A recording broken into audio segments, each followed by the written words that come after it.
Allora, eccoci qua, il tempo vola, ne parleremo anche ancora di questo tema perché non è sufficiente una puntata. Daniele Tronco, il ruolo del sindacato in tutto questo. Ne abbiamo fatto capire che voi fate molto, ma c'è anche la contrattazione sociale di mezzo.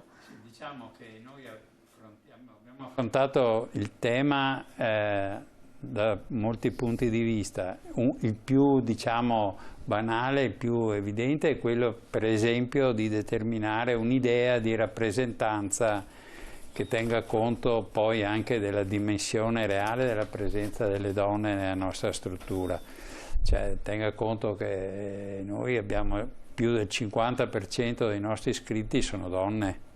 Se poi andiamo a vedere negli organismi, questa cosa non è, a parte, diciamo, dei vincoli statutari che tendiamo.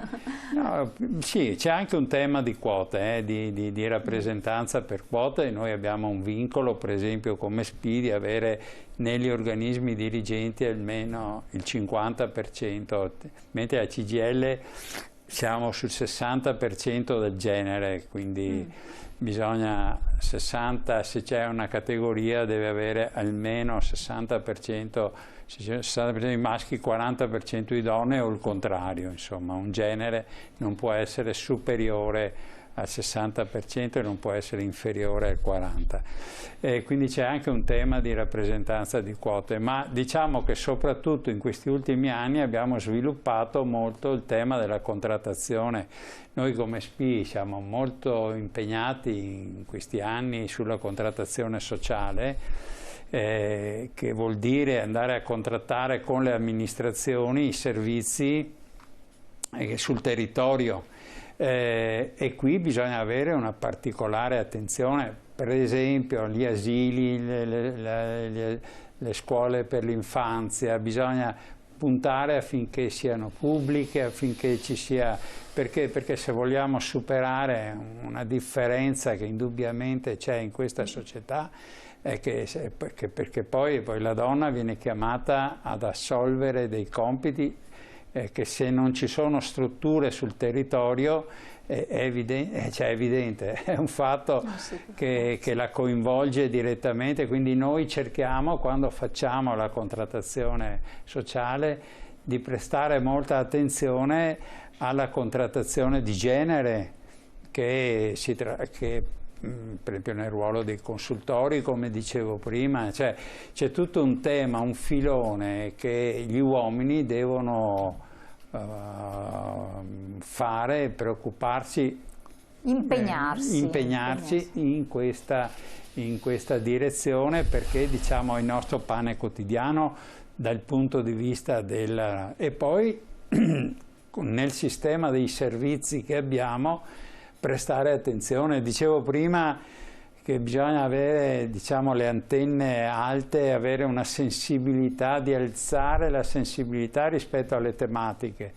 Adesso Alessandro è un po' specialista, è uno specialista sul tema previdenziale e ci potrebbe raccontare di come è diseguale anche la nostra previdenza, cioè come colpisce in modo particolare la donna, perché nel corso della sua vita guadagnando di meno è impegnata, cioè, se non ci sono gli asili eccetera, quando rimane incinta rimane a casa, ha periodi contributivi, buchi contributivi, e questo si trasforma in una pensione più bassa. Quando tu non hai l'indipendenza economica, sei vincolato poi ad avere anche una dipendenza psicologica all'interno dei rapporti sociali, perché presa a grandi linee questa è una degli asset. Come sindacato, prima chi ha scritto il messaggio l'ha messo in evidenza, ci interrogava anche su questo punto, cioè è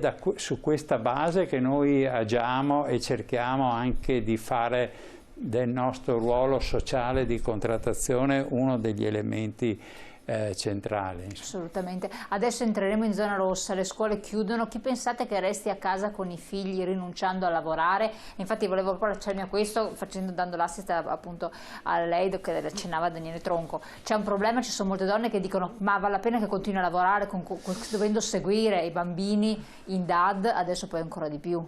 No, ma allora... E si ripercuote poi sulla pensione, su una dipendenza. Allora, la questione è questa, che la pandemia ha semplicemente amplificato e accelerato un problema che noi, come dire, affrontiamo quotidianamente, sui quali abbiamo lavorato e lavoriamo e cerchiamo di trovare soluzioni, ed è quello che il lavoro di cura, nonostante comunque i passi in avanti che negli ultimi anni il rapporto non deve essere solo della donna, ma insomma, purtroppo è quasi esclusivamente sulle spalle della donna, e c'è il problema della DAD, quindi del gestire i figli, ma c'è il problema degli anziani.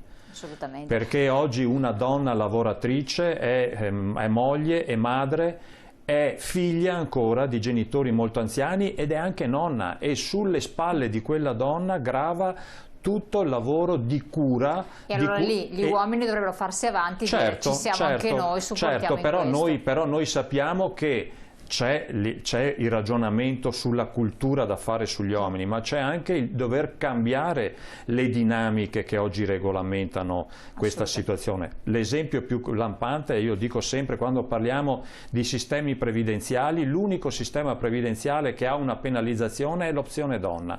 Si fanno forme di flessibilità, ma l'unica che paga dazio è quella che dà una mano alle donne, ed è una cosa, io la considero vergognosa. Ha toccato l'argomento opzione donna, aiuto, si apre la voragine, ne parleremo perché lo so, ci avete sottolineato più volte di affrontare anche questo tema, quindi dovrete venire con noi. Un altro messaggio: scusate, ma per me le quote rosa sono una cavolata, come la festa della donna, se uno è bravo, brava e merita il posto ci va, appunto, che sia uomo o donna, ma essere obbligato solo per legge lo trovo assurdo, come la festa della donna che ormai è diventata come la festa di San Valentino, uno spot commerciale di una volta all'anno per poi tornare come prima.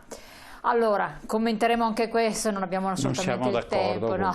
E infatti, allora, naturalmente affronteremo ancora questo tema, quindi vi rinviterò entrambi in trasmissione per affrontare magari con degli esperti. A voi grazie di averci iscritto, tutte le sedi naturalmente dello SPCGL sono aperte, prenotate se avete bisogno di informazioni di qualsiasi genere, più che mai adesso. Per quel che riguarda i vaccini, tanti ci hanno scritto, telefonate allo SPCGL, vi darà le informazioni per come accedere ai vaccini per chi si trova impossibilitato a muoversi da casa. Grazie ancora, buon proseguimento.